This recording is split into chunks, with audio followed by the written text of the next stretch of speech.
இந்த நான் நிற்கக்கூடிய பகுதியிலேருந்து மேலே வந்து பார்த்தீங்கன்னா ஒரு கோயில் இருக்குது. அந்த கோயிலுடைய குளத்தில் வந்து மழைநீர் தேங்கி அது வந்து உடைப்பு ஏற்பட்டு இந்த ரூட் ஃபுல்லாகவே அப்படியே வந்து ட்ராவலாகி வந்திருக்கு. இங்கே வந்து ஒரு பாறை வந்து ஒரு சின்ன பாறை அப்படிங்கிறது நடு பாதையில் இருந்துருச்சு. இந்த ஒரு சின்ன பாறை ஒன்று இருக்கு. இந்த பாறை அப்படிங்கிறது அந்த இடத்துல பிளேஸ் ஆனதுனால இந்த வீட்டுக்கு வரக்கூடிய அதிகப்படியான சேதாரம் அப்படிங்கிறது தவிர்க்கப்பட்டுச்சு அப்படின்னே சொல்லலாம். அது அந்த வீட்டில் வந்து மேற்பகுதியில் ஒரு சின்னதாக ஒரு கேமரா இருக்கு. அந்த கேமரால தான் அந்த முழுமையான காட்சி அப்படிங்கிறது நேற்று பதிவாகிட்டு இருக்கு.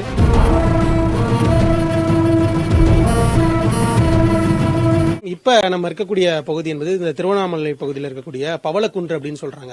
இந்த நான் நிற்கக்கூடிய பகுதியிலிருந்து மேல வந்து பாத்தீங்கன்னா ஒரு கோயில் இருக்கு. அந்த கோயிலுடைய குளத்துல வந்து மழைநீர் அப்படிங்கிறது எக்ஸசிவா தேங்கி அது வந்து உடைப்பு ஏற்பட்டு நீங்க பாக்கலாம். இந்த பகுதி ஃபுல்லாவே வந்து அலங்கோலமா இருக்கக்கூடிய காட்சி நம்ம பார்த்துட்டு இருக்கோம். மேல இருந்து பெரிய பெரிய கற்கள் அந்த கோயில் குளத்திலிருந்து உடைப்பு ஏற்பட்டுச்சு இல்லையா, அந்த வழியில் இருக்கக்கூடிய கற்கள் மண் எல்லாமே அரிச்சிட்டு வந்திருக்கு. இங்க இருக்கக்கூடிய வீடுகளுக்குமே வந்து தண்ணி போயிருக்கு அப்படின்னு சொல்றாங்க. இந்த வீடுகளுக்கு உள்ள முழுவதுமாவே இந்த தண்ணீர் அப்படிங்கிறது போய் பசங்களுடைய புத்தகங்கள் எல்லாமே இந்த காய வச்சிருக்கக்கூடிய காட்சி தான் பார்த்துட்டு இருக்கோம். முழுவதுமாவே இந்த புத்தகங்கள் அப்படிங்கிறது பாத்தீங்கன்னா சேரும் மண்ணுமா தான் இருக்கு. அது அந்த வீட்டுல வந்து அங்க நம்மளால பார்க்க முடியும். அந்த வீட்டுடைய மேற்பகுதியில ஒரு சின்னதா ஒரு கேமரா இருக்கு. அந்த கேமரால தான் அந்த முழுமையான காட்சி அப்படிங்கிறது நேற்று பதிவாகிட்டு இருந்திருக்கு.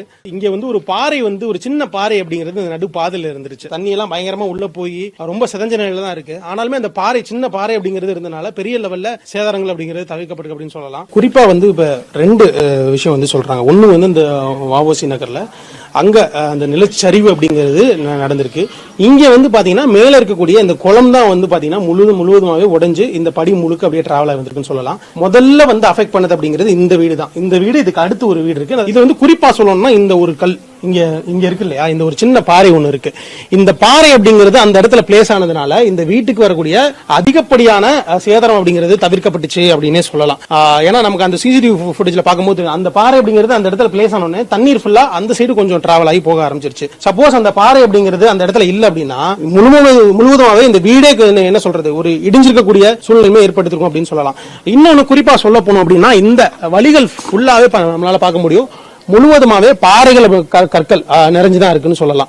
இப்ப இந்த மேல தான் அந்த சுனை அப்படிங்கிறது, அதாவது அந்த குளம் அப்படிங்கிறது இருக்குன்னு சொல்றாங்க. அந்த இதான் உடைச்சிட்டு முழுவதுமாவே இந்த ரூட் ஃபுல்லாவே அப்படியே வந்து டிராவல் ஆகி வந்திருக்கு. இங்க வந்து நம்மளால பார்க்கலாம். இந்த சைடு ஃபுல்லாவே முதல்ல ஃப்ரீயா தான் இருந்திருக்கு. ஆனா இங்க வந்து பாத்தீங்கன்னா பெரிய பெரிய கற்கள் அந்த குளத்தினுடைய மதில் சுவர்கள் இருக்கு இல்லையா, கிட்டத்தட்ட இங்க இருந்து இந்த குளம் அப்படிங்கிறது ஒரு 200-300 மீட்டர் தொலைவில் இருக்கு. அங்க இருந்து டிராவல் ஆகி இந்த வீடுடைய சுவர்கள்ல வந்து இடிச்சு நிற்கக்கூடிய காட்சியும் பார்த்துட்டு இருக்கோம்.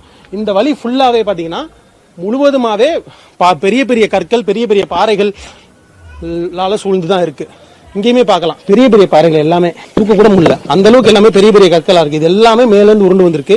இங்கேயுமே பார்க்கலாம். இங்க பாருங்க, செவர்ல எல்லாம் கிராக் விட்டுருக்கக்கூடிய காட்சியை நம்மளால பார்க்க முடியுது. முழுவதுமே இந்த மாதிரி பெரிய பெரிய கற்கள் வந்து இந்த செவர்லயுமே அடிச்சிருக்கு. இந்த பைப்பு, அதாவது மேல இருந்து இந்த வாட்டர் ஃப்ளோ இருக்கக்கூடிய இந்த பைப் எல்லாமே சுக்குநூறா உடைஞ்சிருக்கு அப்படின்னு சொல்லலாம். அங்க தூரத்தில் நம்மளால தெரியும்னு நினைக்கிறேன். பெரிய 2 பாறைகள் அப்படிங்கிறது இந்த வழியை வந்து ஆக்கிரமிச்சு தொடுக்கிட்டு இருக்கு அப்படின்னு சொல்லலாம். இந்த வழியை ஆக்கிரமிச்சு 2 பாறைகள் அப்படிங்கிறது எப்ப வேணா விழலாம் அப்படிங்கிற சூழ்நிலை தான் இருக்கு.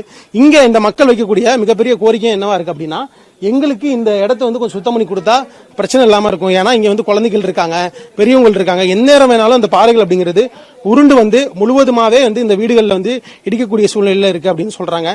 திருப்பி இங்க நிறைய மக்கள் சொல்றது என்ன அப்படின்னா, இந்த மாதிரி ஒரு மலையை வந்து திருவண்ணாமலை மக்கள் யாருமே நாங்க பார்த்ததே கிடையாது அப்படிங்கறதான் திருப்பி வைக்கிறாங்க. அவ்வளவு கொடூரமா இருக்கு. கிட்டத்தட்ட 3 இடங்கள்ல இந்த மண் சரிவு அப்படிங்கிறது நடந்துச்சு அப்படின்னு சொல்றாங்க. அதுல முதல்ல வந்து நம்ம இந்த வஉசி நகர்ல ஒன்று நடந்துச்சு. அதுக்கப்புறம் இன்னொரு இடத்துல 3ஆவதா நடந்ததுதான் மிகப்பெரிய மண் சரிவு. கிட்டத்தட்ட அந்த மண் சரிவு நடைபெற்ற இடத்துல எந்த வீடுகளும் இல்ல. அப்படி ஏதாவது வீடுகள் வந்து இருந்துச்சு அப்படின்னா மிகப்பெரிய பேராபத்தை இந்த திருவண்ணாமலை பகுதி அப்படிங்கிறது சந்திச்சிருக்கும் அப்படின்னு சொல்லலாம்.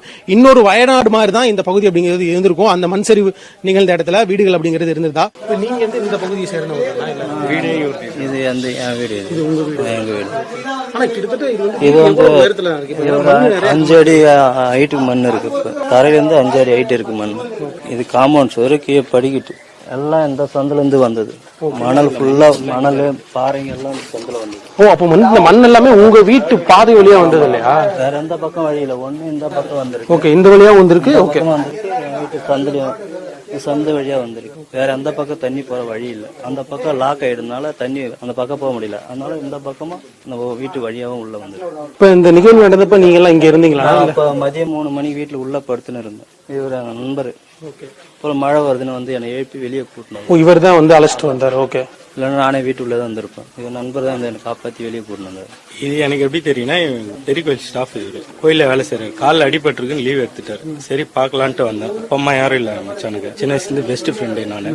சரி என்ன ஆச்சுன்ட்டு பாக்கலான்னு வந்தேன். 3 மணி மழை வேற, காலில் அடிபட்டிருக்குன்னு வந்ததுல இங்க வந்து இவனை பார்த்துன்னு இருக்கேன். இவன் தூங்கிட்டான். போயிட்டு காலில் அடிபட்டிருக்கு, இன்னும் கொஞ்ச நேரம் உட்கார மயில நனைஞ்சிருந்ததுனால வெளியே இருந்தேன். இந்த இறந்து போன ராஜ்குமார் வீட்டுல இருந்து சவுண்டு, ஐயோ காப்பாத்துங்க அப்படின்னு ஒரு சவுண்டு. நீங்க வர்றீங்க, நீங்க நண்பரை பார்க்க வர்றீங்க. ஆமா.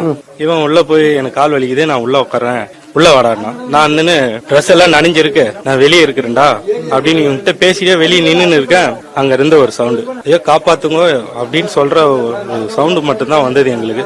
வெளியே வந்து மழை வர இந்த படி வழியா மேல ஏறி பாக்குறேன். அந்த வீட்டுல இருந்து பசங்க வராங்க. பிரதாப், அவனுடைய ஒய்ஃப், அப்புறம் 2 பசங்க எல்லாம் வெளியே வந்தோம். சேரு ஃபுல்லா அடிச்சுன்னு வருது. இது வெறும் ஃபுல்லா சேரு. அவங்க அங்க இருந்து எகிரி குதிச்சு தண்ணியில எகிரி குதிக்கிற மாதிரி அந்த பாப்பா எகிரி குதிச்சு வந்தது. பயப்படாதீங்க, நான் பார்த்துன்னு தான் இருக்கேன், ஒன்னும் பயப்படாதீங்க, கல் எல்லாம் உருண்டின்னு வந்து இருக்கு. ஃபுல்லா அந்த கேப்ல வந்து லாக் ஆயிடுச்சு. பயப்படாதீங்க சொல்லி நாங்க இந்த பக்கமா இந்த வழி, இதுவும் ஒரு வழிதான் ஓப்பன், இது இந்த பக்கம் வர சொன்னோம். வந்த உடனே இவங்க வந்து இது அந்தாண்ட கேட்டு, அந்த கேட்டு வழியா போற வழி இல்லாத அந்த பக்கமா வந்துடுச்சு. உடைச்சிட்டு தண்ணி ஃபுல்லா உடைச்சின்னு பாறைகள் எல்லாம் இதுல வந்துச்சு. மொத்த தண்ணி இதுல போனதுனால எல்லாம் லாக் ஆயிடுச்சு. இதுல எல்லாம் மழையில வந்ததுனால இது யாரும் இத்தனை வருஷமா நாங்க இருக்கோம், இது யாரும் எதிர்பார்க்காததுதான். இது மழையினால வந்ததுதான். நம்ம யாரும் எதுவும் சொல்ல முடியாது. தண்ணி போறதுக்கு வழி இல்ல. முதல்ல எல்லாம் குறுக்கு நெருக்க எல்லாம் வீடு கட்டணும். இப்ப தண்ணி போறதுக்கு வழி இருந்ததுன்னா அந்த பாறையெல்லாம் போறதுக்கு நல்லா ஃப்ரீயா இருந்ததுன்னா அது பாட்டுன்னு போயிருக்கும். அவன் வந்து கத்தனான். அவன் கத்துன பயத்துல ஏதாவது ஒரு குழந்தைய கூட தூக்கின்னு வெளியே வந்திருக்கலாம். அந்த சேரு ஃபுல்லா அவங்க வீட்டுக்குள்ள போகும்போது அந்த குழந்தைய கூட்டுன்னு வெளியே, அந்த 3 அடி பாதை இந்த அளவு தான் இருக்கும். அப்ப வெளியே வரும்போது ஏதாவது கல்லு கில்லு அடிபட்டு அதுல தண்ணியில கூட மாட்டி மேல சேராயிருக்கலாம். அவன் வளர்த்த நாய் அங்கேயே தான் சுத்தி வருது. வீட்டுக்குள்ள போல அந்த நாய், அவன் வளர்த்த நாய். இன்னும் அந்த நாய் அந்த மண்ணுல அது ஃபுல்லா அது அங்கதான் மோப்பம் பிடிச்சிருக்கு. அவன் வீட்டுக்கு போல, அது அங்கேயே தான் இருக்கு. நீங்க போய் பாத்தீங்கன்னா இப்ப கூட தெரியும் உங்களுக்கு. அவங்க வழி இல்லாத அவங்க அங்க பாத்துட்டு இந்த பக்கம் வர வழியில பார்க்க போறாங்க. அந்த 3 அடி பாதத்துலதான் எங்கேயா இருக்கிறாங்க. மேல இருந்து அந்த 20 அடி தூரத்திலேயே தான் இருக்கிறாங்க. கீழே போறதுக்கு வாய்ப்பே கிடையாது சார். பெரிய பாறையும் இன்னும் இடைஞ்சலா இருக்கு அப்படிங்கிறாங்க. மேல அது அந்த அளவுக்கு இருக்குங்களா? என்ன பிரச்சனை சார்? அது இப்பதான் அது மழை அரிப்புனால அந்த சேத்துல அடிச்சுன்னு வந்திருக்கு. அது பெருசா இருக்கிறதுனால அந்த எதுவும் வண்டியும் வர முடியாது, வெடி வச்சு வெடிக்க முடியாது. அதை வெடி வச்சு அதை வெடிச்சு அந்த கல்லை உடைச்சாலும் மேல அதிர்வுனால கீழே இன்னும் சரியா ஆரம்பிக்கும். அதை வந்து நோத்தி விட்டுருக்காங்க அந்த இடத்துல இருந்து.